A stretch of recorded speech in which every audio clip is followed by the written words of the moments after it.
Wow, look at that. Yeah. Hi, everybody. We're back. Yeah, so we got David back with us. Yay. Yay. So excited. Yes, Round yes. 4. Round 4. Yes. Round 4. Yes, and we got 2 more to go. I'm kind of nervous about how we're going to get everything wrapped up in these last 2 episodes, but I can't believe we only got 2 left. Yeah, what do you guys think about the Oh, I'll let Dave start. David start.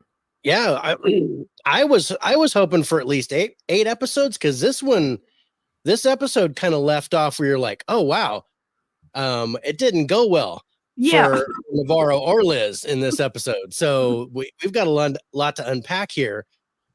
So how they're going to come out of this in the next 2 episodes, I'm anxious to find out. Yes. Yeah, see, I would agree.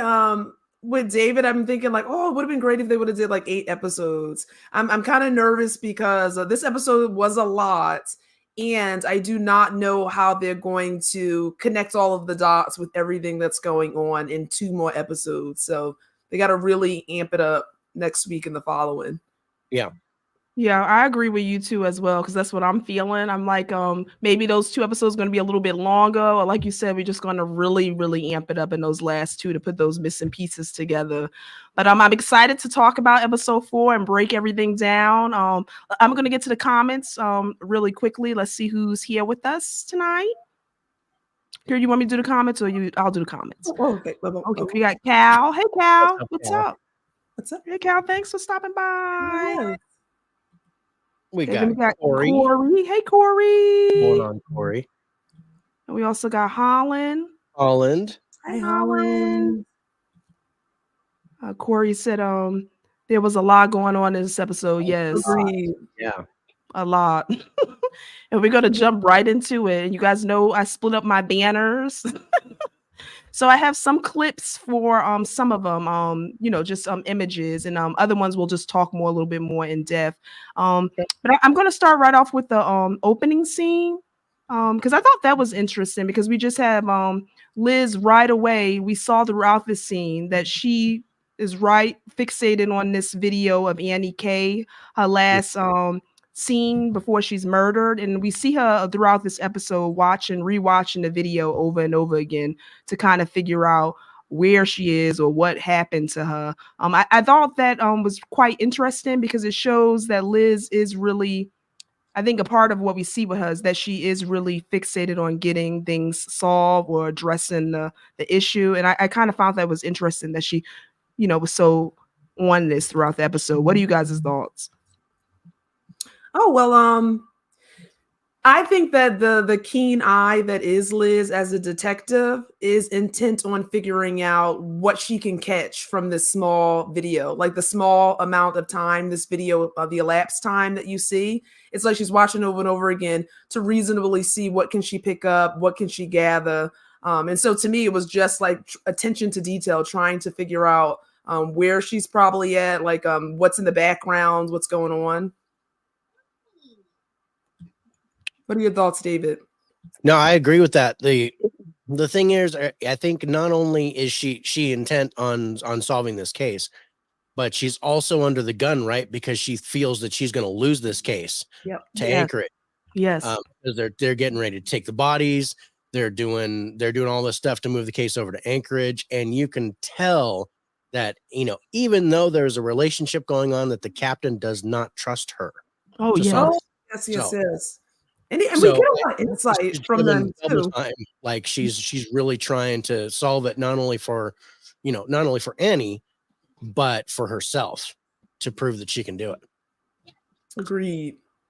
Yeah, I definitely agree with that too, especially since they weren't able to solve it the first time. I think she's really trying to make up for that.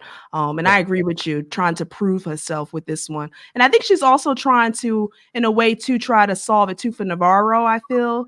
I know there's still some backstory there with that Wheeler case, but I think she's trying to solve it for her as well. Oh yeah.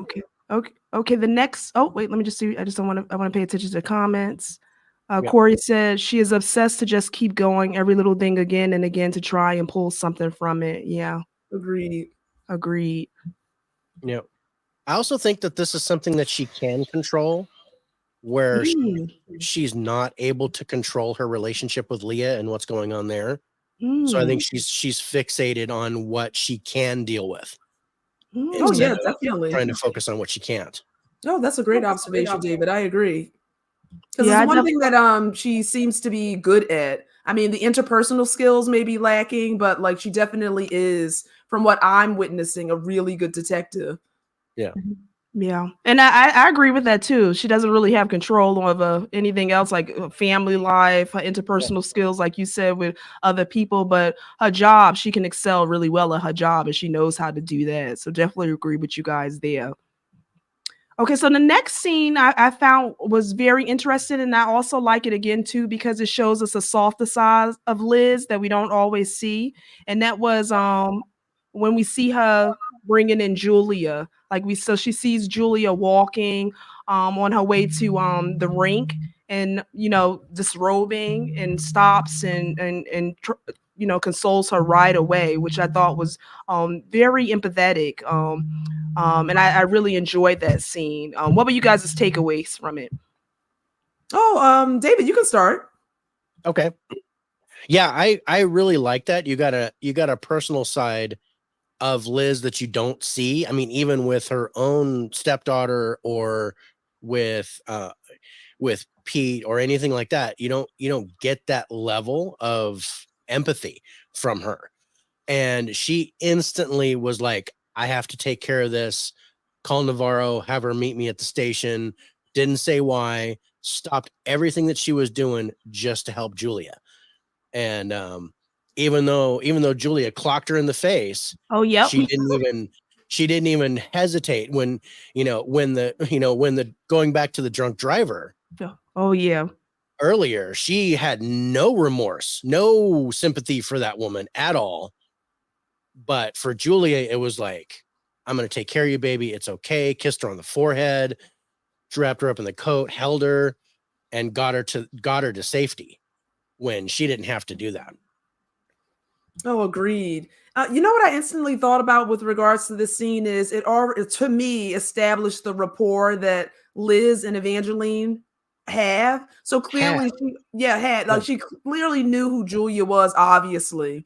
And Yes. I'm assuming that there was some interaction perhaps in the past, or even Navarro probably speaking to that or having some type of connection there, that you just saw like the warmth from Liz to Julia. It wasn't even a second thought. Like she was intent on getting to the ring to address one issue, and then everything else ceased with regards to making sure that she was safe. And so it made me kind of hold that they have this rapport already. So she knew that Julia maybe was struggling and had struggled for quite some time. Yeah.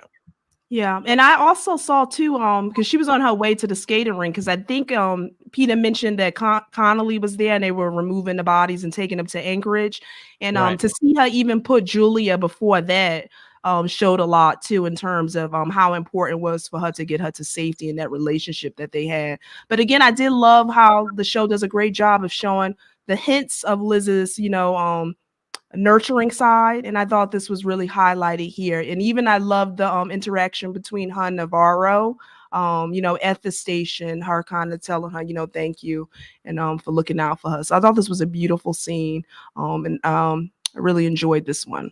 Can I say one thing though too? I was thinking about like I'm reminded that Julia is also connected with regards to maybe she sees some of Annie K in Julia as well, because again, same marking, same native indigenous roots. And so it's almost just like again holding that perhaps with regards to providing care. Yeah, interesting. Yeah. That makes a lot of sense. But Yeah, it I does. love the interaction with Liz and Navarro there. Agreed, yeah. There was like, I know we have to talk about the phone. We have to talk about that recording, but thank you. This meant a lot to me. I mean, even there was a, I don't want to say there was touching because I don't mean it to imply anything, except for the fact that Evangeline like grabbed her arm and it was like, look, I really appreciate what you just did. Mm-hmm. Yeah. And so there was a connection there. And yeah, I agree with what you said. That does hint to the relationship that Liz and Evangeline had before the Wheeler incident, Right. because something Agreed. definitely happened there that Oh, Yeah. definitely. And that we got a little bit more of that today, and I know we're going to talk about that later. We got a little bit more of that, You did. Mhm. but there's something seriously bad happened there. Oh yes, and I can't wait to see where that goes. Mhm. Okay, comments. Oh, Hi, oh, that's Louise. Mama Dukes. Hi. Thanks, Mom. Oh, then we have Caprice. Hello, Hey, my Caprice. loves. You know, your faces makes me so happy at work, working, watching, so excited. Thanks, Caprice. Love that. Great. Awesome. Okay. So the next scene I want to go into, you guys, is the scene. I don't have a clip for that, but I wanted to talk to you guys about that, the lighthouse. So where we have Navarro is bringing Julia to an inpatient. It's a inpatient facility in Ennis that deals with mental health, and she's agreed to kind of stay, kind of get treated, figure out what's going on in terms of the vision she's seeing, which is a big step for Julia. I know, because all throughout, you know, the show, we've seen she hasn't wanted to address that. I know there's a history, I believe, of a bad experience with hospitals, so she's kind of been completely shut down. But I think at this point we see her really fearful of what's going on and is trying to get some help. So I thought this was a great step for Julia to try to address the issues. And it did seem to take a load off of Navarro as well, that she was really trying to get some help. You know, so what did you guys think about the lighthouse and her agreeing to sign on to it? You know, it was interesting for me because it implied that there was a second site there, and what I mean by that is, if you remember, Navarro had asked Julia that you knew that you were going to be coming here, almost to imply that she saw herself there. I don't know if that meant like there was a vision of her being there, or she knew that eventually she would end up there just based off of like a second site. But I thought there was a double meaning there in the sense of her ending up there. And I think for Navarro, it was, I'm sure, relief that she's actually potentially going to get treatment. And then also she would still be close by so that she's able to see her and check in on her. And then again, the bond there, you can just see the love between the two. It's so evident, even in their small exchanges. You know what I mean? So yeah, I thought it was a really touching scene, honestly. What do you think, David?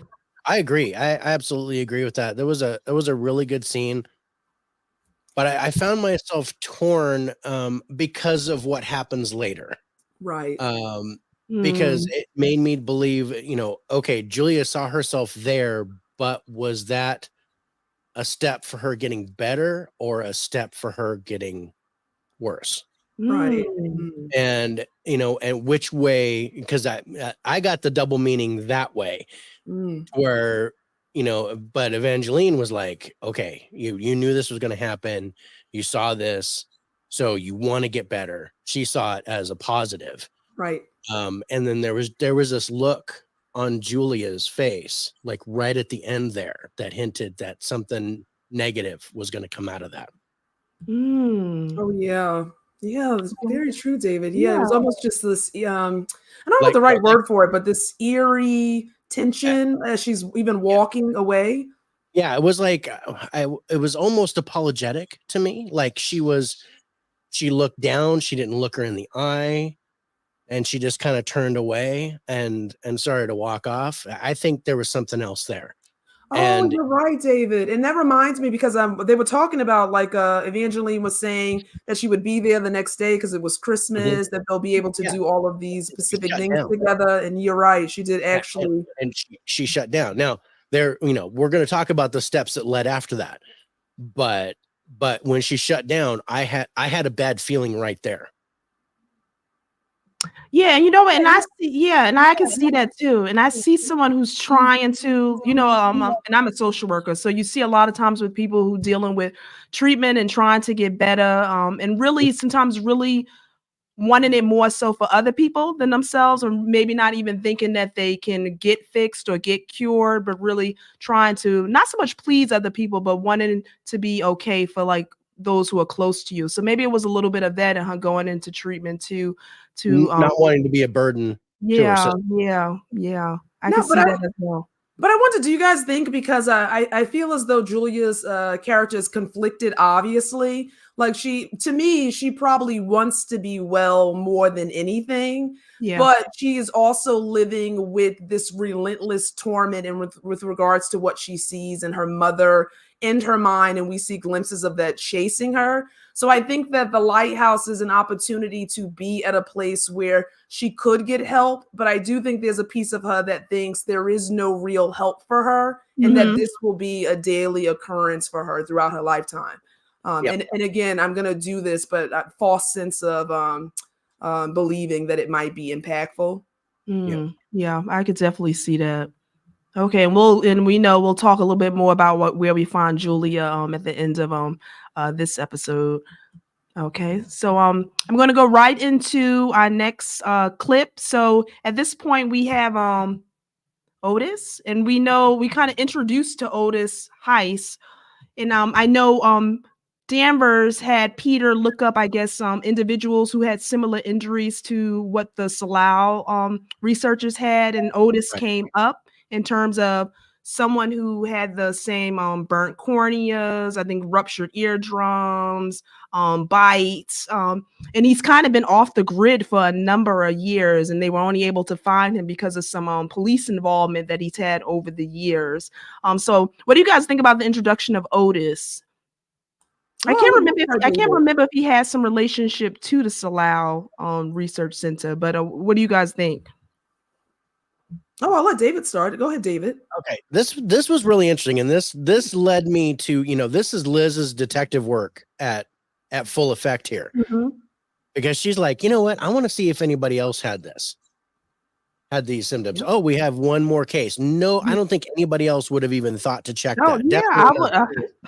I don't think anybody else would have thought to check that. They check that, find out this guy Otis has the same thing that happened to him.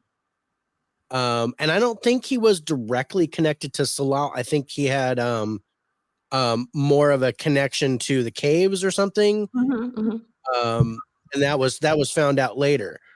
But so Liz is instantly like, okay, we need to put APB on him, find Clark. We need both of these guys, because they both have something to do with this. But yeah, this was like, I was like, oh, I want to be like Mike. I was thinking, Liz really, hit the nail on the head here, asked the right question and got an answer. So she ended up coming up with the lead all her own. And I thought that was really nice. Oh, yes, I agree, David. And I love the fact that she had like priors in the midst of it too, Peter. Like actually, again, learning from her with regards to how to work a case. And it's interesting. Of course, we see Otis later in this episode, and then that prompts more questions. But yes, I'm curious to see how he is directly linked to Annie K, perhaps. We know that he's linked to the caves, but when we find him, it's very interesting, I'd say, with regards to his disposition. So I'm sure we'll get more next week, hopefully this week. Yeah. And I think too, we'll see later on. I did see some of a connection with Clark, especially with the coat, which you could talk about a little bit. So there's something there with that as well. But I definitely agree with you, David. That was the first thing I thought. I was like, oh my God, I would have never thought to research someone else with these injuries. You know what I mean? So that was just great, and great detective work. And I love how she's using Peter. I know he wasn't a little too happy with it, because we know it is Christmas Eve, and Danvers continues to work him to the bone, but but that was really interesting. Okay, I don't think we have any comments yet, so I'll just keep going through. Okay, so the next thing I wanted to talk about, and I felt kind of bad for our boy Hank, even though he's not one of my favorite characters. But this scene, we knew that was going to happen, though. Oh, 100%. I knew it. Called it, David. Yep. Yeah, we knew this was a catfish, and that Svetlana just wanted his money. So, but yeah, it was just like there was no way. But yeah, I felt a little sympathy to Hank, and I was like, man, I know that it sucks.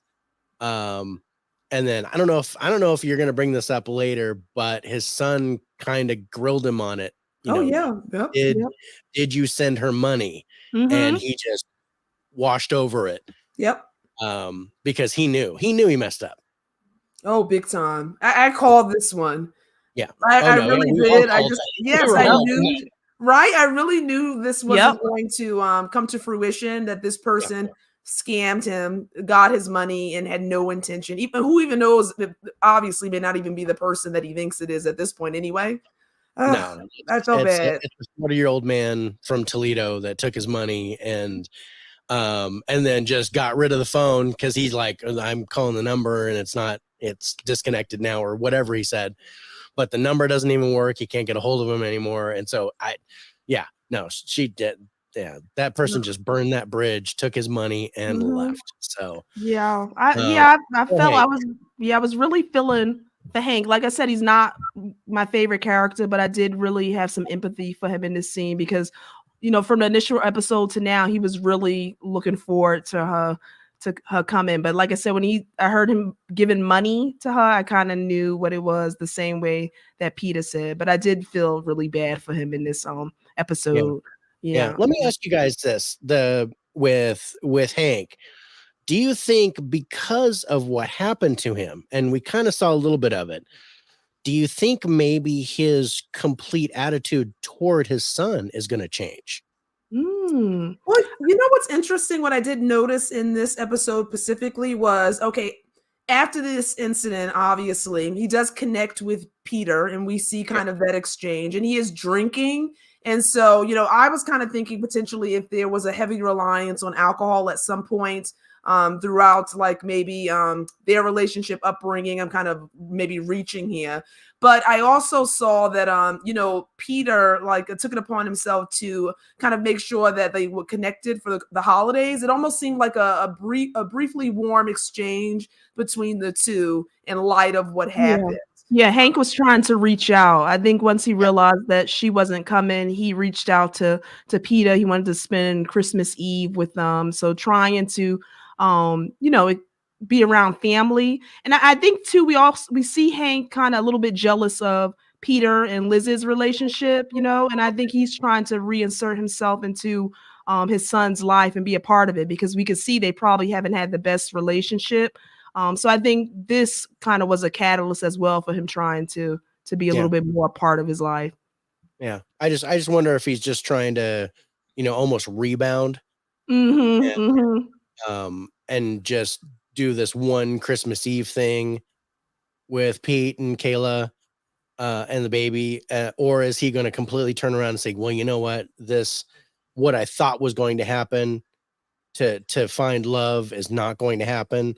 So I need to go back to family. Yeah, I hope so. I hope it's not a rebound. Yeah. Well, it's interesting to me because let's think about this. If this person actually did show up and was there would probably be no intention for him to even consider doing anything with Pete and his family for the holidays. And so it's Exactly. almost just like, oh, there's nothing left for me to do. I'm kind of sitting here in my own self-pity.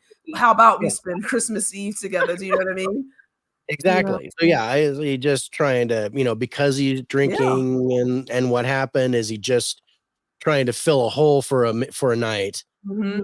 and then just go back to the way he was, or is he gonna turn his life around Right. and start looking toward family a little bit more? Oh, Yeah, I hope it's I hope it's the latter because like it even has me go back to the scene with him and giving him the skates. It's like he's trying to make amends. I mean, that was after a slap, but it seems like they have this back and forth relationship. But I'm going to hope that maybe he's going to try to make amends. We'll see. I don't know. I felt bad for him in this episode. We'll see if it stays that way. Yeah. Okay. Oh, I got Corey. Corey said, I was just going to say that about Pete asking about the money. Yeah. Yeah. That's kind of when I knew what it knew. was. He knew too. He was Mhm. just like, okay, Dad, I'm going to support you because you're not going to listen to me anyway. Mm-hmm. And hi, And then, hi, Tiana. hey, Tiana. Thanks for joining. appreciate Yay. it. Okay, you guys. So the next one, I don't have an image for that one, but I wanted to talk to you guys about that. The conversation between Danvers and Navarro in the car. So when they're driving to, we're going to see them showing up at Bryce, the professor's house soon. But I thought this was an interesting conversation where Danvers and Navarro were talking about whether there was a God or not. We got a little bit of history with Liz talking about her mother when she was younger and her falling sick and her dad telling her, "Oh, just pray to make sure that mom's all right." And she talked about how she prayed and prayed and prayed as a 7-year-old, and she was on her knees so much that she couldn't even walk for the funeral. And that might be a little bit, I think, why Liz may be the way she feels about religion, because her prayers didn't work, and her mother still ended up, it seems, passing away from that. I just thought it was an interesting conversation. What did you guys get from that? Oh, yeah, I think that was enlightening, actually, because we did get some depth there. First of all, again, a moment between Navarro and Danvers when they seem to draw closer with regards to trying to understand one another, even though there's clearly still differences there. For Liz specifically, I think this kind of shows the early connection between spirituality and faith, and then faith actually failing you. Do you know what I mean? Mm-hmm. And then her own experience with loss. You would most likely think that she probably kind of, now I'm assuming this, cursed God, or even said there's no way there is a God, because how do all of these bad things keep happening? And she also kind of implied, I'm kind of paraphrasing here, that, we're kind of all just alone down here. There's no God to, it's just us. So more or less kind of just deal with that reality. Mm-hmm. Yeah, no, I agree with that. What kind of hit me was the humor at the end. Oh yeah. That, because really serious conversation. Yes. Like prayer and God and belief, and like a conversation that you normally do not have with a coworker. Mm-hmm. Is about religion, and they really got into it back and forth. And then to have Navarro go, "Well, you clearly didn't pray enough," and I was like, "Oh hell!" Yeah, that was so funny, David. I agree. And Liz took that as a joke, didn't get insulted by it. She laughed. They hit her on the shoulder, and I thought that was really neat that Navarro would end that with a moment of levity. Yes. And I thought that was a really good. I mean, I think the bonding moments have already happened between Liz and Evangeline, but I think the bonding is coming back now that they're working together. And this was a big scene that was a part of that. Oh, agreed. Yeah, David. Yeah. Excellent insight. Yeah. Yep. Yeah, they had a lot of funny moments on this episode too, even though this episode was really dark. But that was a highlight as well. Even the next one, when they go to see Bryce, another funny moment I died at is when they knocking on the door to his house. Oh my God, that was hilarious. And Danvers is like, "Switch places with me," and Navarro's like, "Why?" I'm gonna turn around and you go ahead, and I'm gonna. Yeah, that was so crazy. She said it was like, basically, is there anyone in this town you have not slept with? Clearly. Exactly. And even Liz was like, I don't know. I don't know if there's somebody I haven't. And we know that Liz is a slut bunny. We get it. But that it was like, I have to talk to Bryce because Bryce would know. I know he's at home for Christmas. I know it's Christmas Eve. So you go ahead. It would have been better if Navarro, you go knock on the door. And maybe you'll get more out of it. But man, there was just daggers from the wife. It was funny. It was funny and awkward. And can you imagine? I said, now how's his Christmas Eve gonna go after they leave? Like literally, like geez. No, Santa Claus is not coming to that house. I know. No, it's gonna be Krampus all night. Yeah. Even when he came, like when she saw Liz and she walked away, and then when he came, it was just like, "Are you serious?" No. But he had the information. You had to Yeah. go to the source with the information. Exactly. And it Yeah. was just, it Yeah. was all kinds of wrong, but it needed to happen. Yeah. Exactly. I'm like Yeah. Dave though. Maybe Navarro should have just went in to get that Yeah. information. Yeah, but Yeah. they got it. And what we Liz find should have out. got drunk early. Liz should have Yes. got drunk early, stayed in the car, or stayed home, and let Agreed. Navarro and Pete do it. Exactly. Then Ugh. it would have went a lot smoother.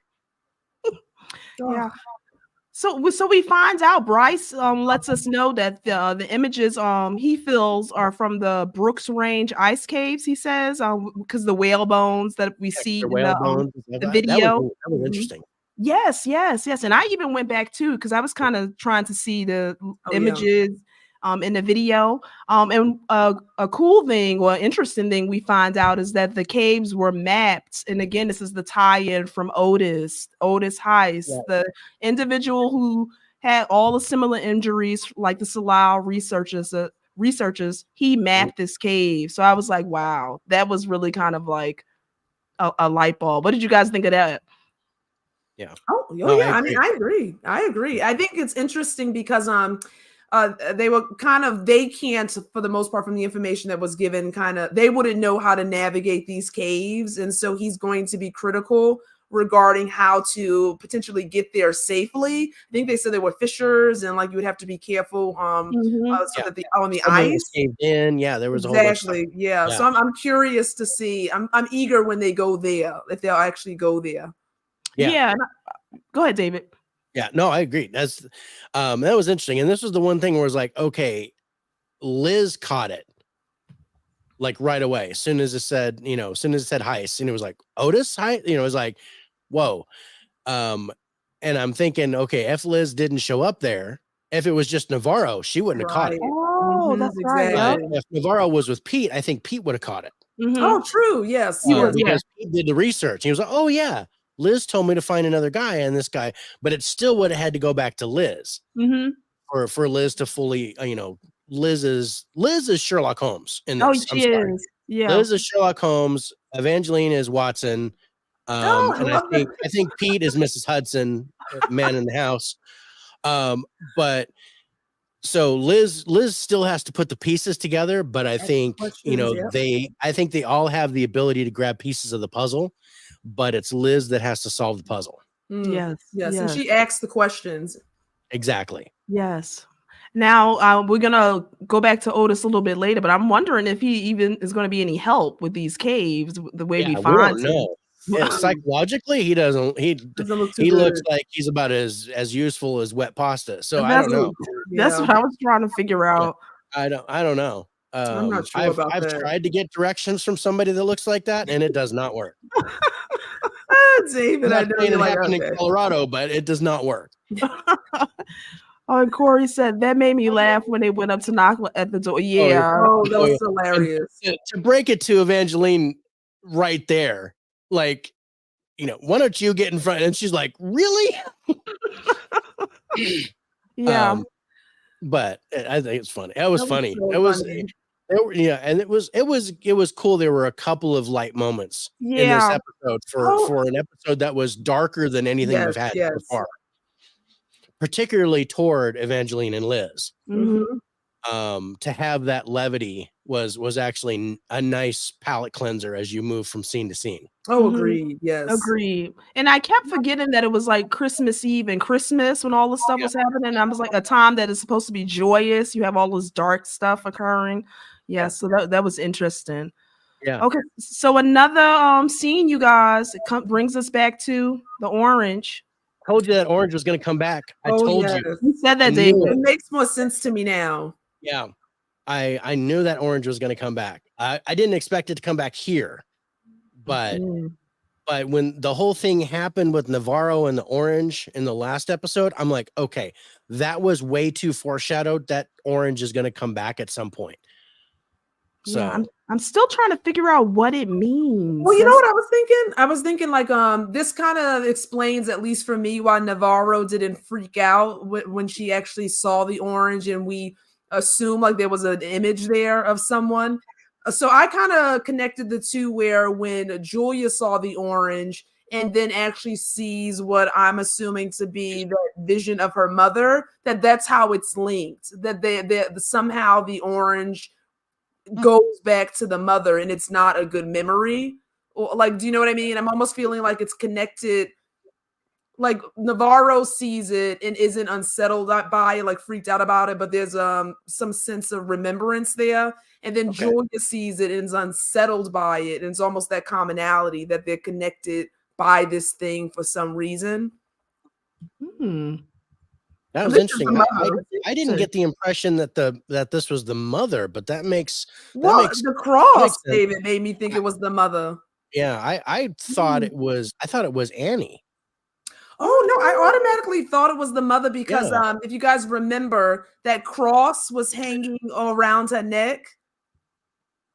Under the two bed? Small girls, right? So then you go back. Julia saw the figure under the bed, there was a cross. I didn't see the cross. Yes, and then it made me instantly think about when they had the vision. When Navarro was driving in the car, found the cross, and it flashed back to the woman kind of shaking, moving, and then I remember we talked about that, and that did seem like the mother. I agree, but when Navarro threw the orange and the orange came back in the previous episode, I thought that was Annie K. Throwing the orange back. Oh, see, look at that. So, but let's look at this a different way because, and we're going to talk about this at the end. But if we think of this as a genetic, this mental issue as a genetic thing, do we think Evangeline is experiencing some of the same symptoms? Yeah. Oh, I mean, I would say yes to that in the sense of, I am holding that Julia keeps saying that her mother is the one that's chasing her. Yeah. And I'm holding that Navarro has visions as well. I think for Navarro, though, for the most part, her visions, at least right now, because I don't know what went on with Wheeler, other than what we saw was less I don't know if you could say less frightening, but it kind of leads you to believe if Navarro's more like Rose versus mental health. And Julia. Exactly. I'm thinking more. Yeah, I was thinking more Rose than Julia. Yeah. See, and I'm a little torn because remember from even the hospital scene with Lund. Remember, I was torn as to whether that was her seeing a spirit or her too having some of the mental health stuff occurring as well. So I don't know. I'm kind of still torn as what might be occurring for her. Yeah. Well, and especially because we've got to talk about, later on what Evangeline says to Liz. And exactly. That might shed some light on this too. We might be thinking, okay, maybe Evangeline's thinking it's going one way, and it's not. Oh, agreed. Yeah. So do you guys think, I was trying to figure out, because we know later on in the episode with Julia, do you feel like this scene right here was a little catalyst for her? She's already at the lighthouse and she sees the orange and then she sees the ghost under the bed, so she's trying to get treatment, but then we still see she's having these visions. Do you think this was a little bit of a catalyst to show maybe still not safe or still not getting the help she needed? Well, I personally think that she was in a place where one would perceive they would get treatment and help. I think that even when she's settling in, she's probably in the mindset that she was going to be settling in and comfortable in this space. At least that was my interpretation. And then immediately when the orange rolls out, you see in her face like how unsettled she is. And then when she sees that ghost premonition, like whatever that is under the bed, I'm going to say a ghost. It's a reminder that this thing won't let me be safe in any space. And really probably that was her to me, it was her breaking point because she can't find relief even when she's seeking it. Yeah, I agree. Yeah, I agree with that. Corey says, I want to find out what the recurring orange is about. Yeah. We might get more information in the next 2 episodes. I think it's linked to the mother. That makes a lot of sense. It does. I think it makes a lot of sense, and I think we're going to see the orange again. I think so too. For the end of the season. I'm kind of leaning into what you saying too, Kira. But it might have to do with their mother, especially because they keep seeing the lady with the cross. So that'll be interesting. Mhm. Okay. So what did you guys think? This scene, I'm gonna reserve my thoughts on it, but what did you guys think about Navarro visiting Rose? Because Rose, I thought the scene just kind of popped in, you know what I mean? Because we haven't really seen Rose since the first episode, but I really didn't know if it made sense in the episode. But what are you guys' thoughts? I'll have David start. I'm curious if David will think what I'm thinking, but Okay. I'm eager to hear. Well, you know, first I'm gonna quote Navarro when Rose opened the door. She goes, "Damn," because Rose was decked to the nines, To the nines. and you know, dress and makeup, and made a whole bunch of food. Oh, But she had no. I don't think anybody had any idea until maybe even Navarro until like the last second that she was going to go over there oh, yep. and consult her because. So I don't think Rose was expecting anybody. She just felt like making a bunch of food. Yep. Christmas dinner fun. Yep. So, but it was an interesting discussion of Rose's former life, what she Right. was doing before. So yeah, I liked it, but yeah, it came out of nowhere. It was really surprising. To get that scene. I do want to see Rose more, and I'm still believing that Rose is going to be the linchpin for this whole thing. Or at least she's going to have some beautiful insight or see another dead person or something. But I think I think this is the scale, the balance that Evangeline is teetering on. Because on the one side, you've got Julia with the definite mental disorder. Mm-hmm. On the other side, you have Rose, who is a psychic medium. Yeah. And Evangeline's in the middle, not knowing exactly what she is. Exactly. Is she crazy or is she psychic? And I think Rose and Julia are two sides of the same coin. That is Evangeline. Mm. Yeah, look at that. Yeah, I like that, David. Yeah. I mean, I agree with David in the sense of I don't think Rose expected anyone. So this meeting was not planned. But Navarro kind of just said that I just wanted to kind of wish you a Merry Christmas.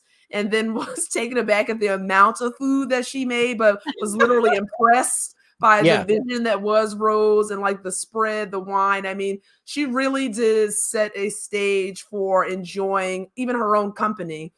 But I did think that this piece, even though I didn't necessarily understand fully why this scene was inserted here, I think it leads us to hold on that Rose is a part of a bigger picture. I think David nailed it with regards to her coming up, being maybe intertwined in the last two episodes. I also remember that if you guys recall when we first see Rose and Navarro together, you know, Rose said that one thing she was thankful to Travis for was connecting her meeting Navarro. And so there's an established rapport there. And then more so, I was kind of taken aback by the conversation Rose was talking about when she was talking about she was a really good professor at a serious school with serious, but she just said she just found the words meaningless. So it almost implied that what was the purpose of my life? Why am I doing these things? Like she just wanted quiet, and she went to the place where it is, you would think the quiet is, but except for the dead. She said that. Yeah, it was. Yeah, I can see that now with hearing you and David's feedback, because I was a little thrown off with the scene with Rose because like I said, I hadn't seen her in some time. But I agree that maybe they're showing her too because she is going to again have some more relevance in the last two episodes. And again, because like you said, David, she's that tie in between Julia and Rose and kind of where Navarro is teetering. So I think it's really interesting to see if we'll see Rose again. But yeah, it just kind of threw me initially because I think it came out of, you know, the blue, but I can see what you got. Left field. Wow, there's Rose, and wow, why is she dressed like that? And it was just, it was really, you know, and then it's like, okay, well, it's Christmas Eve, but she doesn't have any family, so who's she making all this food for? And you know, she just like, you know, you just kind of get the impression she just felt like doing it. She just felt like cooking. That's what I got. Baking cakes and having a great time and drinking. She just felt like getting dressed up and, you know, having a nice, quiet and, you know, Christmas Eve. And then I almost think like she expected Evangeline to show up. Oh, Ooh. she very yes, second She sight. could, Yep. yeah, she She did could. not seem surprised to see her. That's true. She opened the Yeah. door and she goes, "Oh, hey." And Yeah. I was like, okay, did she expect, Mhm. It's not like she called and said, I'm coming over. So Yeah. that was interesting. I think Rose, may not have expected her, but just wasn't surprised to see her. Right. Yeah, Right. yeah. Oh, interesting. Okay, okay. Yeah, I do feel like you said she does have a little bit of that psychic medium thing going on. So yeah, I can see that. Okay, Yeah. what do you And guys yeah. if you're a professor with all these students and you're hearing all these living voices in your head, Mm, to have also hear the dead voices in your head, that mhm. can get crazy. Yeah, So you can't get rid of the dead voices. They're just yeah, going to keep coming. yeah. But you can move to an isolated place to where you don't hear a lot of living voices. So I Oh, think yeah. that's what Rose did. Wow. Yeah, She I said like it was that, David. quieter. She said it Yeah, was quieter there. Like, it's quieter. Yeah, because she yeah, got rid of half of it. right. Yeah, She got yeah. rid of what she could control. Yeah, and was surprised too that in the like you said in the quietest place that there were so many dead. Oh yeah, that's a great insight, David. Yeah. So now she's just So, listening to the dead, and there's quite a bit yeah, of dead in this, like yeah. she says. If you can hear the dead will find you, Oh Mm-hmm. no yeah. matter where you are. Mm-hmm. Do you guys think though? I do think that Rose did imply though that she did find the life she was leading became just meaningless, like for her. So it was Mm-hmm. almost just like I mean, I think a lot of people can think that with regards to kind of the life they're living, why are they doing the things they're doing? What's the purpose to this everyday routine? It's kind of Mm-hmm. like she just kind of stopped.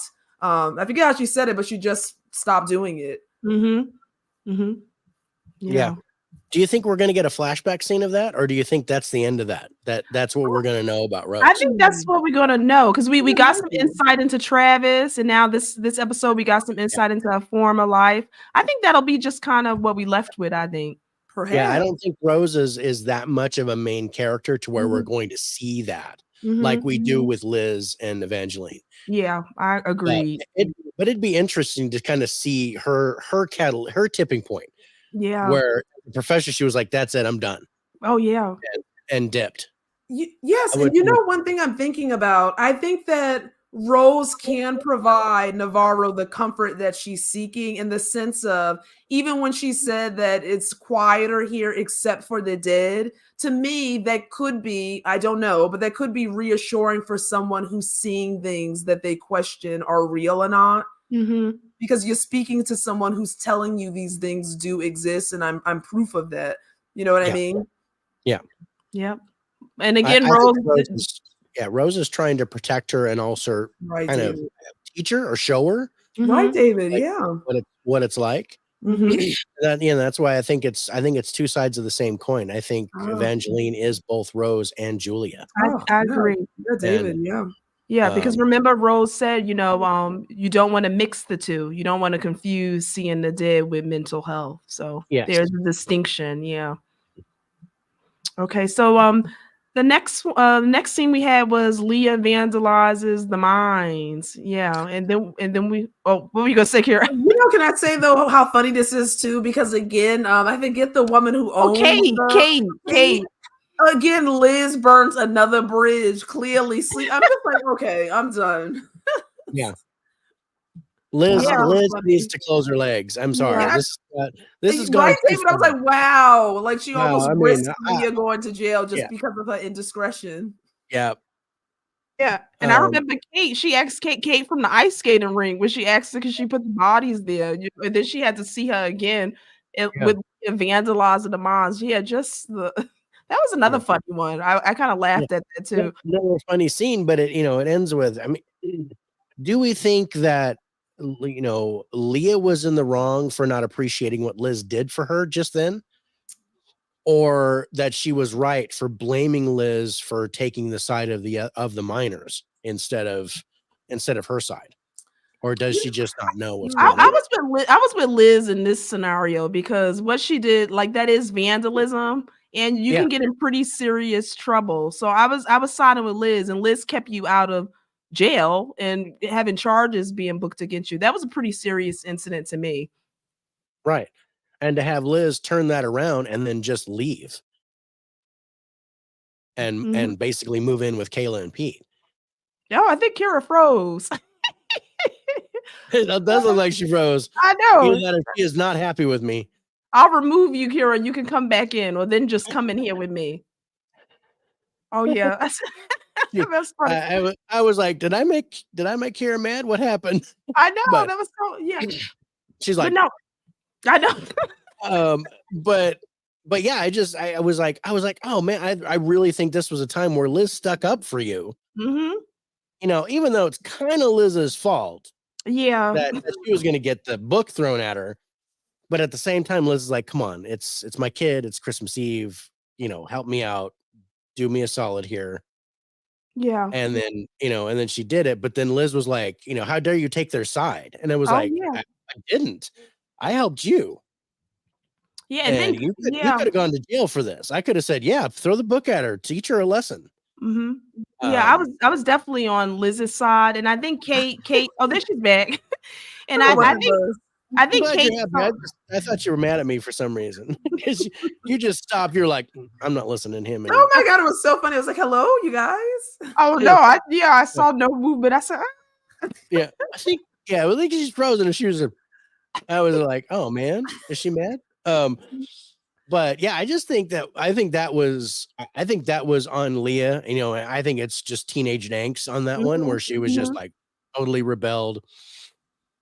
But I don't know. I know that Kayla doesn't like Liz. Yeah. What do you guys think about that? Her leaving, deciding to leave with Kayla. Yeah. But I think it does look like did I get a sense of remorse from Kayla toward Liz? See that. I think like I don't know, David. I don't know if it was disdain or remorse because there was a look that Kayla gave Liz, like either I'm disappointed in you or I'm really sorry this has to happen. I feel as though honestly, it can be a mix of a lot of things. I think there could be disdain just based off of Liz and prior, like the husband situation with how she treats Leah, or the fact that she can't see how clearly she's in the wrong for treating Leah, just like frustrated by Liz as a person in general, and why she just can't get herself together and figure out that she's stepping on all of these people. Yeah, I did see a little bit. I kind of got a little bit that she might have felt bad a little bit for when she was staring at Liz. I thought she had a little bit of remorse about. Yeah, because it's Christmas Eve and she's leaving the house. And I'm taking your stepdaughter away from you. Mm-hmm. But at the same time, I'm going to put her in a good place. She doesn't have to be out on the street or something like that. She knows she's safe. Yeah. She knows she's safe. But yeah, I just got a sense of remorse from Kayla. Like, you know, I don't like you, but I think, you know, but I'm sorry this has to happen. Mm-hmm. Yeah, that's what I thought as well. I do have one comment, and it's kind of unrelated, but it has to do with Kayla and Pete. I don't know about you guys, but when my wife calls me, my caller ID says Mama. Oh, it doesn't say her last name. So why is it when Pete calls her, it says Pryor on her caller ID? Oh yeah, I did notice that. I didn't notice that. Yeah, I noticed. I don't know if it might be insignificant. I don't know. But I was like, why? I would think that there'd be a little bit more of a personal, like it would say Bay or, you know, Honey.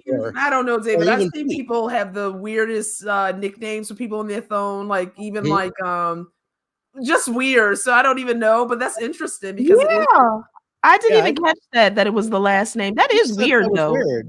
Yeah, I thought that was weird. I'm like, that seems really impersonal for for your husband to be Pryor on the caller ID. Yeah, and I wonder if she switched it because she upset with him. No, she's mad at him.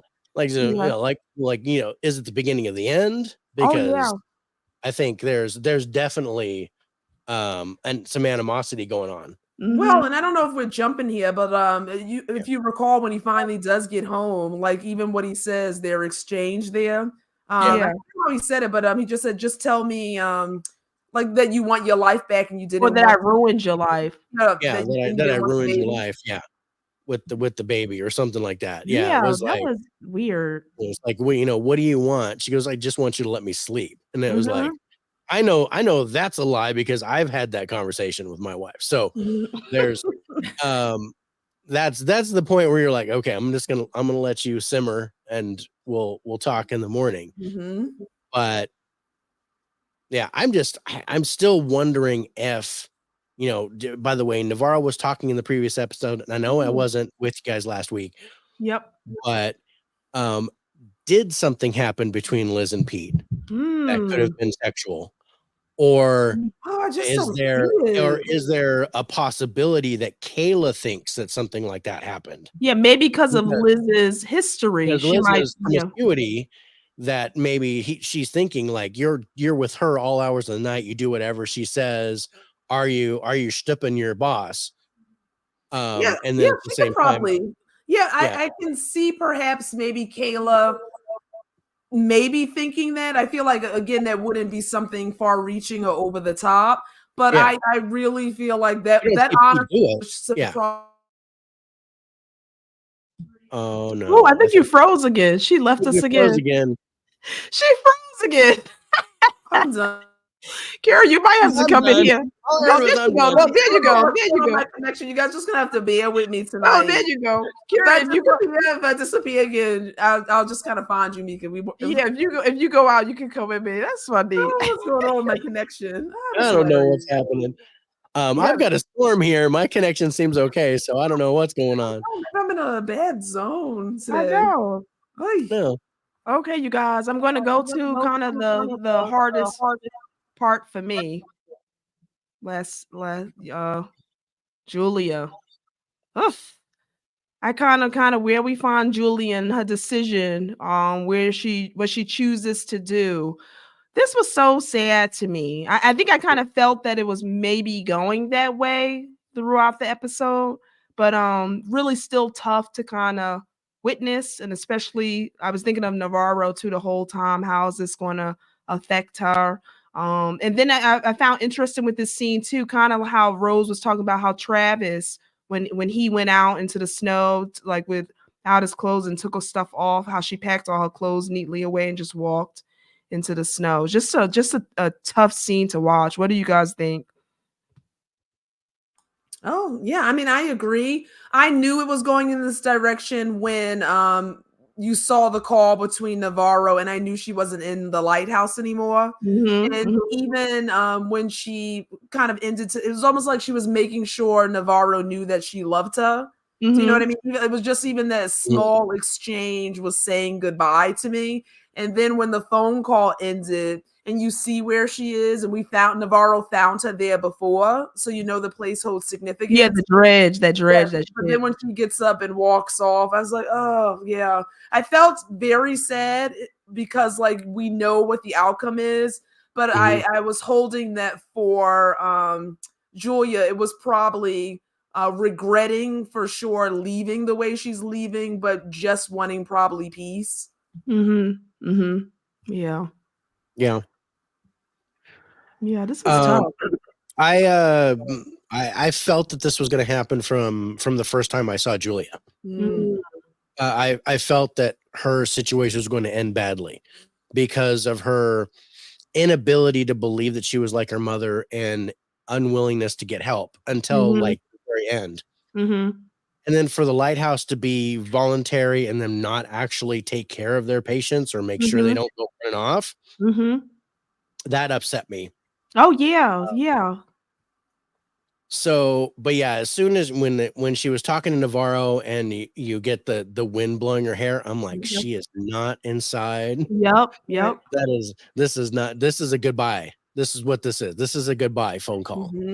And yeah, then that I was instantly going, how is Navarro going to, and I wasn't going to say, is she going to be okay?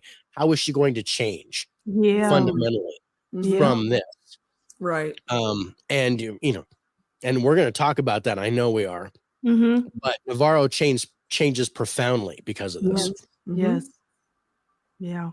Yeah. But suicide is never the right answer. Oh no. And like you said, I think we all kind of saw that Julia's outcome wasn't going to be a good one. I was hoping it wasn't this, but yeah, this was kind of inevitable, it seemed, for her character. in terms of, just really couldn't deal with what she was being tormented with, because for her it was torment. But yeah, never the answer at all. But yeah, this is a tough one, a tough scene. Okay. So the next scene we see, you guys, we have again, I'm feeling bad for our boy Peter, because Liz is kind of not letting him get any rest on Christmas Eve, or him being able to go home to see his family, because we know he's at the station with Hank. He talked to Kayla. Hank's gonna go spend Christmas Eve with him and Darwin. But then of course we have Liz calls, because we saw her looking at the video over and over again, and she's noticing, yep, she's drinking. Yep, we're gonna talk about that. Never a Wasted. good thing. Nope. Don't drink and delegate. That's not a good thing. No. And she calls Navarro, because she was going to go out with Navarro to kind of this brings us back to Oliver, because I think she noticed in the pictures that the lights were going in and out of the cave, and that had her thinking about a generator, and Oliver was an engineer, and he dealt with generators. So she sends Peter out to go pick up Navarro and go revisit Oliver, and to see if he can give some more insight, even though we know the initial meeting with him wasn't good. Yeah. But what do you guys think about that, though? She kind of made me mad, Liz, with that, because I understood why she was doing it, but I kind of felt bad for Peter as well, because he's not really getting a chance to spend time with his family. We see that's what is getting him in trouble at home. What did you think about that? Any thoughts on that at all? I think that honestly, in terms of the police force of what I'm seeing in Ennis, Peter is the only person that I would rely on to do anything with regards to like following up work, honestly. And so I think that they have a small force, and the only police officer that probably can be trusted with anything significant is Peter. I don't think it helps that he's the only person that she heavily relies on, because she's always going to be calling him for every single thing first and foremost. And therefore, he's going to have to make a decision with regards to the impact that continues to have on his family. I was upset at Liz for getting drunk.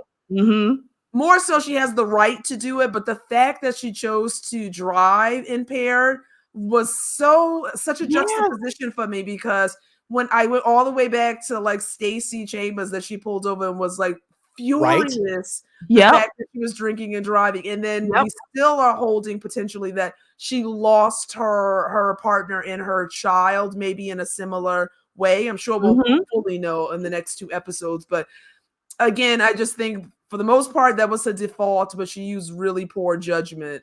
Yeah, that's what ticked me off. Like she couldn't join Navarro herself because she was drunk, and Navarro called her out on that. And again, when she went to go see Connolly, she drove drunk, and that had me thinking as well from that first episode, like kind of how the hypocrisy, because you're doing the same thing you arrested this woman for, and this same thing that you have such a issue with. So it really did tick me off. What about you, David? Well, this gave me pause, and I'll tell you why in a second. The first off, Liz getting drunk, and then she's like, "Come on, I'll come and pick you up," and Navarro's like, "No, you're wasted. That's not gonna happen." She goes, "Fine, you come pick me up." She goes, "No, I am not having a drunk on my back with a gun. That's not happening." So then it defaults to Pete, and I think you're right. I think Pete is the only one that Liz can trust, because everybody else on the police force is under Hank. Oh yeah, is buddies with Hank. So, and I don't know what else there. I think when they did the search party, there were a few other policemen. I don't know if they were troopers or whatever, but they all kind of responded to Hank. So I think Hank has his group, and then Liz basically has Navarro and Pete. Yep. And that's it. So, but to get to what I was going to say about Liz, this made me think that Liz was the drunk driver that killed her partner. And ooh, wow, that'll be interesting. Wow, that'd be interesting. Because when she was impaired, she had no problem going and driving. But when she caught the drunk driver in the beginning, and she chastised her, I think she was seeing herself with the broken glass, flashback, and all that. Ooh, to be So, determined. so I'm thinking that she was the drunk driver and she got her partner and boy killed. Wow, that's so interesting. good. Oh wow, I wonder, David. Yeah, Wow. and that's probably too why Connolly was on her a little bit too for chastising her when she went over there and she was drunk. He kind of Mhm. gave her a little bit for that too, saying, Exactly. "I That can't, was the other part of that. Yeah. yeah, I can't believe you would drive over here drunk." I can't Yeah, believe you would do that considering what happened. but yeah, to Holden. He said, yeah, Yeah. he said it to Well, Holden. see, And Jake. that can be a double-edged thing, though, because oh my gosh, that'll be I'd be taken aback, David. Honestly, if that like I could see that potentially as being an Yeah. outcome, I'd be shocked if that was. I'd be But I also, stunned. But right? Yeah, yeah. but I also to Connolly, I kind of looked at that as a separate thing too, with like he knows as a cop that's the most stupidest thing you can do. Like, I can't Yeah. believe you chose to drink like and drive. Like, I kind Yeah. of saw that as cop first. But then one thing that I learned about with Liz specifically was from Connolly is that she was always a person that was not liked by many, even when her partner and her child was alive. Yeah. But got worse when she lost them. Yeah. So, you know, he pointed that out. He highlighted that. So I said, Yeah, oh, wow. even pointing out that she was a better cop than he was. Yeah, that she's a Exactly. great cop. Yep. Yep. Because she accused him of basically forcing her there. Right. Mhm. Right. And And he goes, no, because I yeah. put you here so you could get yourself right. Yeah. I didn't put you here to punish you or to get you away from everybody. Mhm. Wow. So that was interesting. But yeah, I think Connolly knows more about that situation. Oh, Yeah. And I was thinking he was thinking cop first until he brought up her son. Yeah. Yeah. Yep. And you So saw I think he absolutely knows what happened. Yeah. And it's like, I can't believe you would do this. Mhm. Not as a Yeah. cop, but as who you are. Yeah. Considering what happened. TBD, to be Oh, determined. that's good, David. That's in my head now. I didn't even think about that. But yeah, that would make sense. Yeah. Yeah. Gosh, I almost Just- feel I like get these little I don't know seeds of why. like, wow, what if it happened this way? What if it was like this? But you know what? I would almost, and again, we don't know a lot yet. I'm pretty sure more will be discovered in the next 2 episodes. But it leads me to believe, like, I don't know why I would expect her to be harsher on self more than what we see if that was the case. And I also wonder, would she not have gone to jail for that? Or would that would have not been swept under the, I don't know. I feel like I almost expect her to be not even able to be a police officer anymore, not even able to function if she was the true sole cause of like her family not being here. I don't know. That's a lot. Wow. I don't know, but as a first offense and where they Uh-huh. were at, maybe circumstances Yeah. that they were, but I do think she was punished somehow. Yeah, I do. And I think a little bit of her punishment too is where she is, where while she's in Yeah, it. I think she probably went to we shall rehab. I see. think she Mhm. probably had to do some kind of therapy type of thing. Mhm. But didn't get through it. She just kind of shoved it under the rug. And Yeah. And I think to have some semblance of a career, like you said, Connolly probably said, I put you in Ennis, or there's no other place to put you. You know what I mean? So Do we think after the loss of the her partner and her child, she probably let's say, because that's a scenario A, that she's the source of why they are no longer here. Do you also think potentially perhaps if she's not the source, that she just drank, like she became an alcoholic to cope? It's possible. We know that she drank. I also think there's not much to do in Ennis, especially all the time. So I know my brother lived in Alaska because he was in the Coast Guard. He lived in Alaska for like 30 years. And he said in the wintertime, all you do is drink because you can't go anywhere. It's ice wherever you go. So you generally just stay in your house for most of the winter. Yeah. Look at that. So yeah, I think just part of the environment is that you drink. But and I also think that's I think that since the partner, I think that's why even though Liz was promiscuous before, I think she's totally unemotionally promiscuous. Like she just You know, Yeah. anything with a heartbeat, she's just Mm-hmm. going for it. Wow. And I think that has a lot to do with what's happened in the Mm-hmm. past. Yeah. Mm-hmm. Look at Okay, that. so the next one, you guys, Navarro, she hears about Julia, and we see a whole series of events with Navarro. So her going to the lighthouse and kind of ripping the staff a new one for letting someone who's in mental distress just sign themselves out, Yeah. walk out the door. No one contacting her until her running into a previous person from, I think it was the first episode, the Yeah. gentleman with the domestic Yeah. violence incident. Mhm. In Yep. that incident, and she gets into a brawl with him and his friends. So we just see a series of events. What do you guys think about those scenes? That was so emotional and explosive. Yeah. Well, I was struck by how composed, and again, this is only like the initial few minutes of finding out that call that she got in the car with Peter, being composed enough to take the call, but not unload that on Peter. Right? There was almost like a consciousness in terms of like, nope, not sharing that, not like utilizing that space to kind of bring him in. Yeah, she And told him to go enjoy his Christmas with his family. yes, and it seems like she, for the most part, was even toned. But I noticed as with that car ride being triggered by the guy from the first episode, and then really being in the place where she left her sister thinking she would be safe, to just letting it all out. Probably on the one person who really did not have a say in like allowing someone to leave, just front desk Yeah. person, Yeah. getting the brunt Poor of guy it took nonetheless. it. Yeah. Right, That- David? Yeah. And the poor guy just took it. No, here's what she did. She just bottled it, is what she Yep. did. Yep. She was trying to compartmentalize it, Yep. trying to bottle it in. Then she went to the lighthouse and exploded when they were like, it's a voluntary facility. So, oh well, accidents happen. And that just set her off. Mhm. So she just wrecks the place. Mhm. Right. And then she drives off and sees the one dude flip her off, Mm-hmm. circles back and starts to get all Fight Club and proceeds to Wow. get her butt kicked. Oh Yes. yeah. No Yes. care that this a police officer by any means. Yeah, she Well, kind got a sandwich, but they beat the holy you know what out of They her. sure did. They sure Yeah. did.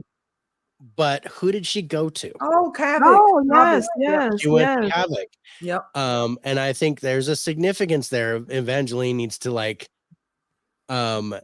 she doesn't realize it yet, but I think there's love there. Oh, I do too.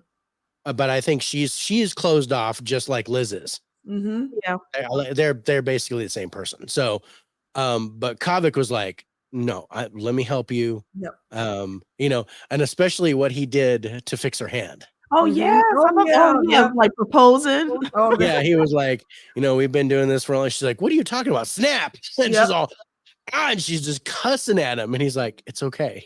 Mhm. And just holds her. And Mhm. that's what needed to happen. Oh, definitely. Oh, yeah. For Evangeline. She was losing it. It was, it was like she'd blown her top and it was over.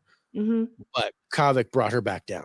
Yeah. Oh, And yeah. she went, and that's significant because that's who she went to when she was bruised. Yeah, she was hurt. She was in pain. She was grieving.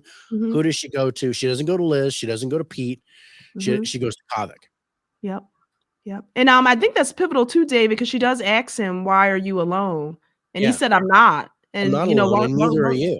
Mhm. And made it a point. She goes, "We're all alone," because that's what she and Liz were talking about with Oh, when exactly. the Yep. God belief was that we're alone in this world. We're just alone. And Kavik's like, "No, you're wrong. Mhm. You're not alone. You're just by yourself." Mhm. Exactly. Oh yeah. Oh yeah. You're He not- is you're a not safe alone, space and I'm for not her, alone. for sure. Yeah, so I liked it. That was that I didn't like what Navarro did, but I knew that she was going to self-destruct. Oh, Mhm. exactly. Yeah, 100%. Yeah. Yeah. And I was and as the social worker in me, I was kind of upset about the lighthouse because I know it's a voluntary But you still keep track, right? You still with voluntary status. You if someone wants to sign out, you talk to them, you evaluate them, you check it with them. It was just kind of like she's gone. You know what I mean? Yeah. So that was Or I kind would of. at least be like, I'm gonna call your sister. Mhm. You know, especially like it's ice out there. Where you gonna go? I know you don't have a car. Mhm. And be mindful, her sister's a police officer. So You know what I would mean? be like, I know it's unsafe for you to leave this facility without a ride. So I'm going to call your sister to come pick you up. Yeah, I Yeah, just was my like, sister's a police officer. It's almost just like I a don't force care you to where call you a are. sister. Yeah. I don't care if you're in BFE or Ennis, Alaska. That is not something that you do, even in a voluntary facility. You can't stop them from signing out, but you can say, I don't feel it's safe for you to be out there by yourself, considering the weather yeah. and what it is. Oh, yeah, that just. That tells me that it shouldn't be voluntary because you want to go Mhm. and you have no place to go. You're just going to go walk. And that doesn't sound safe to me. That sounds like you're doing harm to yourself, which means that you should be under observation. Yeah, I just felt that was kind of sloppy there. To put it bluntly, it was a dick move. It was not cool. Yeah. They were just following the letter of their charter, saying we did what we're allowed to do, or what we can do. We just covered our own butts, and that's it. Right. Yeah. Instead of actually being a human being. Yeah. Okay, you guys, what do you think? Okay, so I'm going to bring us to the conversation with Danvers and Navarro, because we see her coming to talk to Liz. And I think initially when she goes there, she's waking up Liz because Liz is still hungover on the couch from being drunk. But this conversation I thought was very interesting because again, they're talking about the dead and how Liz is going back and forth in terms of the dead are dead, like they're not around us. Once they go, they just go, and then Navarro sees the polar bear that belonged to Holden, and she said, "Well, if you don't believe in the dead, why are you keeping this?" And we see Liz throw out the polar bear, and then Navarro drops the bomb that her sister killed herself. So that kind of again brought Liz back, I think, and we saw again that empathy and nurturing, and her really trying to kind of take care of Navarro in that moment. I just thought it was really interesting, that conversation. What are you guys' thoughts? Oh, David, you can go first. Okay. Well, first, I think we have to go back to when Liz kind of wrecked the car, right? Oh, yes, the polar bear. Yep. Yeah. Because she's driving along and she's inebriated because she just had the argument with Connolly. She takes off. Yep. And back to her place. We don't know how she evidently got back, but she all of a sudden the polar bear's in the road. The polar bear with one eye is in the road, and she wrecks into the snow. She eventually finds her way back home, and then the symbolism comes back when Navarro is there, where dump the thing, the file box with the polar empties bear, out. The bottom of it comes out, right? And all that stuff comes out. Navarro's like, what the heck is this? And it's the polar bear with one eye. So, like it or not, Liz is having visions too. Liz is actually communicating with the dead here, but it's coming in the form of this polar bear that is connected to Holden. She's also having visions of Holden. But Navarro was going to try to tell Liz about her vision. Oh, yes, that's right. Yeah. And Liz cut her off and was like, no, dead or dead. This is it, blah, blah, blah, blah. And then she turns around and says, but I know you saw something at the Wheeler house. I know you saw something. Yeah. What did you see? And Nara was like, I don't know what you're talking about. And then you get that flashback. Yeah. So yeah, that was interesting. Can I ask you guys, do you guys think so? This polar bear that we see, are we thinking this is a real polar bear or just an hallucination? I think it's an hallucination because it's a hallucination. Figure. the stuffed polar bear and the real polar bear, apparently, they both have the same eye missing. It looks the same. I think it's a symbolism of Holden, because that's Holden's bear. Mm-hmm. Yeah. Yeah, no, I agree. I think in this conversation too, because Navarro feels that what's going to happen to Julia, it happened to her mother. What's going to happen to Julia, it's going to happen to her, and she's going on like it's a curse. And Liz is telling her to stop. And like you said, David, she said you're doing that same thing you did during the Wheeler case, where you see something that's not there, and you saw that same ghost. Was it the same ghost with the? I couldn't remember. Yeah, I believe I was thinking that was the mother again, but this is just me personally. Do we think that was the mother or Annie K? But yeah, if it makes sense that was the mother, because that means that Evangelina's seeing it too, which also leads back to the orange. That maybe the orange also has to do with the mother somehow. Mm-hmm. But she was like with the eyes and she pointed like that. Yeah. But to go back to that scene, Liz maintains that both the husband and wife were dead, but every time you see the flashback, the husband's still alive. Nope. Yep. Oh yeah. So I'm pretty sure we'll actually see full clarity We'll of what happened. But I know. Hello. Yeah, so, that's the. So yeah. Do you think? And that makes sense, because this I hate to say it, this is a white woman, so I'm. But this looks less like Annie K and more like the mom. I don't see a cross here. No, I didn't see a cross either. I don't see a cross here, but this does not look like Annie K. And I almost wonder, like, I'm not sure though, too. Like, could this be potentially be the victim? Yeah, it could be the victim of that he killed. Yes. I'm thinking maybe more so that might be that victim. The reason why I think Navarro killed the husband. Yeah, I was thinking with this scene that it was Navarro, especially how Liz was so fixated on like you kind of doing the same thing you did during that incident, and maybe because of that she shot the guy. I'm not sure. Yeah, I was kind of feeling. She pointed to the husband, right? So Navarro was just like, look, saw, bang, shot the husband, and then Liz helped her cover it up and make it look like a suicide. You know, one thing I'm thinking about like here though is and again, I know Navarro is questioning with regards to what just happened with her sister, that this is a curse and that potentially she's next.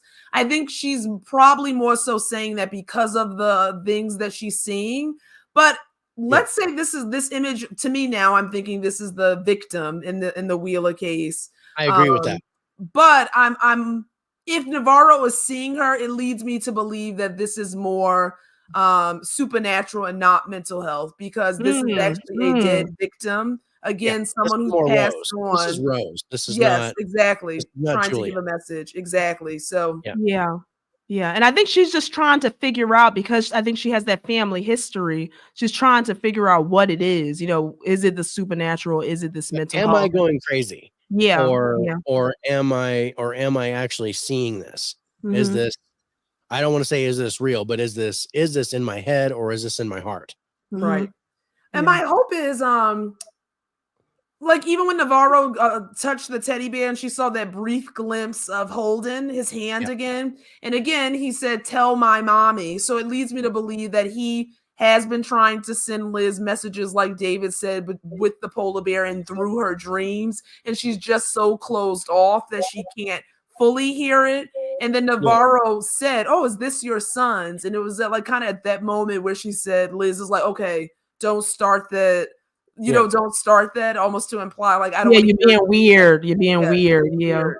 Yeah, and the reason why she threw the bear was interesting, because Liz is like, the dead are dead, blah blah blah, they're gone, and she goes, then why do you have this? Yep. And then Liz is like, I don't, and then chucks it out in the road. Yeah. So Liz is denying what's right in front of her. Oh yes, clearly. Yeah. Oh, one thing I wanted to kind of note, you guys, because I think we this stands out to me, and I just kind of wanted to note this because I did think that it showed concretely how much Liz cares about Leah. That scene where she actually is watching her sleep, like actually enters her room and kind of you just see it on her face that there's clearly care and genuine love for her. She just is so disconnected and unable to speak to her and show her that. But that scene stood out, even though nothing was said for me. Right. I just remember that. I thought that was like worth saying. They do a good job of, like I said, showing the nurturing side of that empathy with Liz. Like that scene, her going to visit the woman who had the stillborn baby, her comforting Julia, her comforting Navarro too. We see sometimes. Oh, and the little girl too. The little girl with the macaroni and cheese. Yeah. At the hairdresser. So she does have it in her. So okay, you guys. So we go into the final scene, you guys.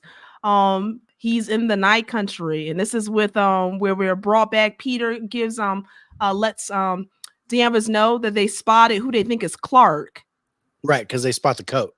Yeah, they spot the coat at the dredge. Is where they find the individual. So her and Navarro head out to go see if they can find Clark. Initially, they go in, they see the man running on the ramp, and then we have them give chase. But I thought it was interesting. Navarro goes one way because she hears, I think someone call her like Evangeline, like the whisper of Evangeline, and we have Danvers take off after the guy, who we find out is our friend Otis.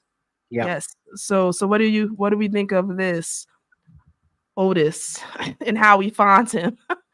Oh, I think just madness is kind of what I'm thinking about. Like you're led to believe how long has he been living this way and left to his own devices. Like clearly he's experienced something, again, otherworldly, supernatural, and has been touched, if you will, by it. So I'm not sure if he's going to be, it probably what he says makes clear sense to him, but in terms of if he's going to be able to articulate it fully in a way that Evangeline and Liz understand it, I'm not sure. But I do think that this is not the last of us seeing him. I think he will be in the next episode. And again, so many questions. How does he have the code? How is he connected to Clark? He's experiencing the same symptoms. What's that all about? Because he could potentially let everyone know why that is. So, what's the night country? Exactly. Yeah. We're all in the night country. Yeah. So is that just, okay, there's, the foreshadowing of the title. This is now. Yeah. Here it is. But, yeah. So yeah, you get Otis instead of Clark. You think it's going to be Clark, but it's Otis. But Evangeline goes off on her own little thing. Like she's working stuff out supernaturally, like something's going on with her. And then Liz comes to find her just like sitting there by that Christmas tree with the battery on it. Yeah. And did you guys see the blood from her ear? Yeah. Blood, she was bleeding from her ears, and it was just like she had this glazed look on her face. And it made me like think, oh wow, is that a Julia look or is that a Rose look? And I couldn't tell. I don't know if it was something happened that drove Evangeline a little bit nuts right there. Or did she see something like profoundly supernatural? Oh, yes. Yeah. I think either one. Yeah, David. Either or could be the case. It could be either or. But with the ears bleeding, something happened to the eardrum. It wasn't that some of the symptoms too for some of the busted eardrums. So that was interesting. It definitely makes you dizzy. You lose your equilibrium. It can cause vertigo. All kinds of strange stuff can happen when you have your eardrum burst. Right. What do you guys think about this? She saw. So who is that? Julia? I think that was Julia. That's what I took it as. Yeah. But so is that a premonition? Is that Julia like a message? To warn her of something? And see, don't forget Julia has passed on. I'm looking at the tattoo on her chest there, and you can tell that that's Julia and the green hair. Yep. Yeah, I'm thinking that because she's passed on now, like Navarro can hear, and the dead is like probably now trying to get a message to her, speak to her. I think Julia's trying to send a message or warn her of something. Right. Can I ask? I think we'll get that at the next episode. Agreed. I do think though, my verdict thus far in the series right now is it's completely, I think you need to think of this fourth installment separate from any of the True Detectives that have come before it. Yep. It isn't it's just think of it as its own independent story with supernatural is the underlining theme there. Yes, we are dealing with mental health related issues as well, but it is a show that's tied for me specifically in this otherworldly supernatural realm. And I think if you can view it that way, it would make sense to you with regards to why things are happening the way they are. I can understand if people are trying to compare it to regard to the other like installments being kind of based in reality fully, if that makes sense. Yeah, because I think what's going on. Yeah, like the first one had some supernatural elements, but I wouldn't say supernatural, like mystical tones, mysticism, like these undertones. Yeah. But I think this one, I think we're gonna, for me, I think we're gonna actually have a physical killer. That's what I'm thinking. But I do think there is obviously a supernatural element occurring as well. Yeah. So I think I agree with that. I think the ghosts are trying to help solve this. I think the ghosts are trying to, warn them, trying to help them so that they're not next. I do hope that there's, because of the symbol on the stone and the tie-in to the first season. Exactly. I'm hoping that there's some kind of connection there. But no, I do think the supernatural element, and I think because of the indigenous people here, they're very spiritual.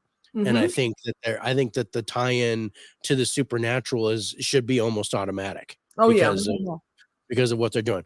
But I do have one interesting question that kind of popped into my head, and this kind of goes back to when Julia ended her life. Okay.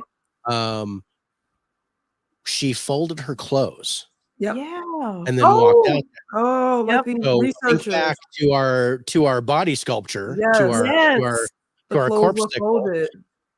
Their clothes were folded. Do I now think that they did that on their own before they walked out into the snow?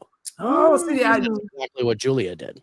Oh yes, and if you guys remember what Pete Pryor's cousin said, that when you freeze to death, it is literally a peaceful way to go. When you think about like death, it's not like how you found them, but for the most part, you can find peace in that form of dying, if that makes sense. But it's interesting with the tie-in, David, there with the clothes being folded.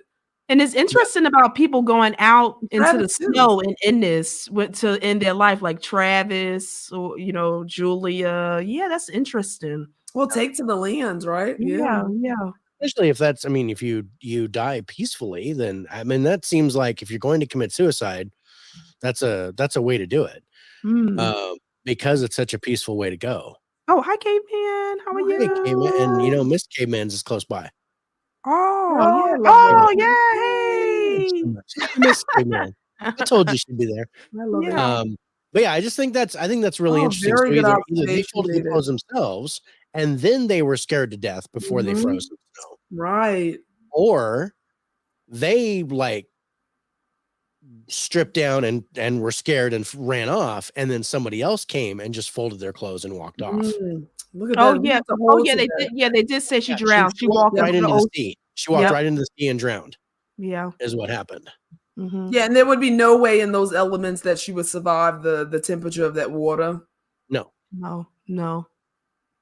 So okay, you guys. So we got 2 more episodes left. I'm kind of torn because, like I said, I don't know how we wrapping this all up in 2 episodes. So they gotta do it justice. And a reminder for everyone that the True Detective will be airing early, so it'll be available on Friday. Yes, David. Oh yes, because of the Super Bowl. Yeah, I was gonna point that out too, because Super Bowl. Yes, it's gonna show on Friday. Okay, so wait, why did I think this was pre-recorded too? Who, us? Oh, really? Or the show? Yeah. Not pre-recorded. No. You're live. Yes. We're live. Yep. Yeah. So I'm glad about that. You can check it a little bit early to see. And I wonder if the episode's going to be a little bit longer. The last 2. I don't think so. No. I think the last one's going to be longer. Oh, that'd be great. I'll take that. And I feel like it would be needed. Cal says he feels dumb. It only took you an hour and a half to figure it out, brother. So it's no, no worries, Cal. you're fine. But yeah, he goes foosball. Yeah, the foosball is the devil. Oh my gosh. But Okay, man said they got to get busy. Kind of lost me on the last. Yeah, well, I was like, there was some stuff to unpack there, and I was like, I was like, okay, so both Liz and Evangeline had something bad happen to them in this episode where it seemed like they were knocked down, but then they came up in the end, and something happened. Again, we get that nice little lead right at the end to take us into the next episode. Yeah. And I'm thinking these 2 next episodes, I might be wrong, but I feel like it's going to be rapid fire. Like, I just feel as though like there will be no let up. These 2 episodes will be heavily packed. And so exactly. I think if there's going to be 2, I think we're going to get one thing is going to be answered on Friday. One profound thing is going to be answered on Friday. And then the other thing is going to be answered next. I mean, it's going to be like quick. Yeah. I do think it's going to be rapid fire. Things are going to happen really fast, fall into place.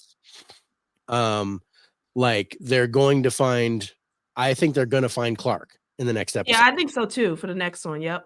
And either alive or dead. I don't know. And then what about Oliver? Because he's gone. He just vanished. Yep. He just up and disappeared, and his place was frozen solid. He left like almost right after they came and talked to him. Yep. So I knew that there was something with that. That's another thing that they're got to find him. Yeah. So, and then I'll be curious to see if Otis is going to be any help to them as well. Right. Yeah, I don't know.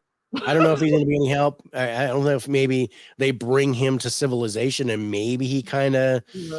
I think he's going to give him a tidbit, but I don't think he's going to be the one to like try to walk him through the caves or anything. I think maybe don't understand what the premise reason for lying about how their first case died. Yeah. That's going to be interesting to see that Wheeler case come full circle, the backstory on that. I think something bad happened. They covered it up. Yep, I do too. With the husband. I think they killed the husband. I think they covered so too. it up. And then Navarro felt guilty about it. And now it's dark in my house. Oh, that's the storm. The storm. No, my wife turned the lights off. Oh, she did? That's hilarious. Oh my God. So she completely forgot. Thank you, honey. That's so funny. It was like gone. And we're like, okay, great. Oh my gosh, I thought we lost power, David. That's hilarious. I did too. Because I remember he said it was the storm. I thought it was the storm. If it was the storm, it would have been. It would have been like one power going. Yeah, that's right. Yeah, because I would have lost internet and everything. But that was really funny. All I had left was my ring light, and I'm like, okay. My wife's like, oh my God, David, that made me think of the generator, the power going out. Oh, right. Oliver's here. But. No, I'm looking forward to Friday. I think Friday's going to answer a lot of questions. And then, I do think that the last episode is going to be longer. Okay, yes. Than the rest of them. I think for everything to come to a head in the next 2 episodes, I think at least the last episode's got to be longer than normal. I think they have to. Yeah, they'll have to. Because if we're not getting 8, you only have the 2. Yeah. Yep. So I'm excited, you guys. So we got 2 more times to connect. We'll see what they're giving us for the last episode, last 2. I'm excited. Oh, Caveman said, who said? Good thing the computer isn't on the same switch. Oh, I know, right? Well, there's a battery on the computer, so the computer would have stayed running. But, yeah, that's it would have shut off my microphone and headset and everything. So yeah, it would have just been like, Yeah, that's hilarious. No, that was interesting. At first I was disappointed with this episode. Me when too. It started. Me too. I was like, this is not happening the way I thought it would. Yeah, I said the same. Yeah. But then as everything started to ramp up, I was like, okay, this is going to be a lot. Yeah, we got a lot of things, useful information. Yeah, with a somewhat direction of where we're thinking it's going to go and what we're going to get. And it was kind of interesting because I was like, you know what, this feels like the midpoint of the series. Yep. Because this is when it seems the bleakest for the heroes. Yeah. But then something comes out of it and they see the light at the end of the tunnel. So I'm ego. Yeah. Yeah, that was my assessment at first. Because I think when we first watched it, this episode, me and Kira was like, oh. Yeah, but I started and I was like, I even shut it off. And I'm like, you know what? I'm going to have to come back to this. Yeah. Because it's too late at night. I might fall asleep. Yeah, it's kind of a tough one. And then I came back the next day and I was like, okay, now I was like, but yeah, when it started, I was like, it's starting a little slow. I wasn't sure where it was going. going. I was like, well, I'm a little disappointed in this episode so far, but then it got better. So, but yeah, and Caveman says Dave does mime. I'm like, oh, well, this was another great discussion, you guys. Yeah, it was a lot of fun. We went long today. This was we did. Yeah, a lot to talk about. Yeah, a lot to talk about. And you guys will be back again like next Wednesday to talk about 5. So we are predicting that it's going to be rapid fire these last 2 episodes. And I'm so glad for everyone who joined us in the chat. Miss Caveman, Holland, Corey, Cal, Tiana, Caprice. I hope I'm not forgetting anybody. I think I got everyone. Thank you guys so much for joining us. We appreciate it. Yes, and thank you.